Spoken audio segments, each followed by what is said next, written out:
جن لوگوں نے کفر کیا ان سے پکار کر کہہ دیا جائے گا کہ جب تم دنیا میں ایمان کی طرف بلائے جاتے تھے اور مانتے نہیں تھے تو اللہ اس سے کہیں زیادہ بیزار ہوتا تھا جس قدر تم اپنے آپ سے بیزار ہو رہے ہو۔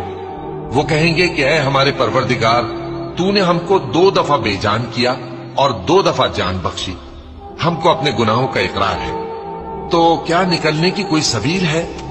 یہ اس لیے کہ جب تنہا اللہ کو پکارا جاتا تھا تو تم انکار کر دیتے تھے، اور اگر اس کے ساتھ شریک مقرر کیا جاتا تھا تو مان لیتے تھے۔ سو حکم تو اللہ ہی کا ہے جو بلند و بالا ہے، بڑا ہے۔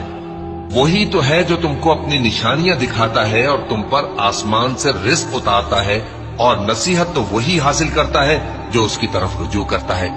تو اللہ کی عبادت کو خالص کر کے اسی کو پکارو، اگرچہ کافر برا ہی مانے۔ وہ مالک درجات عالی اور صاحب عرش ہے۔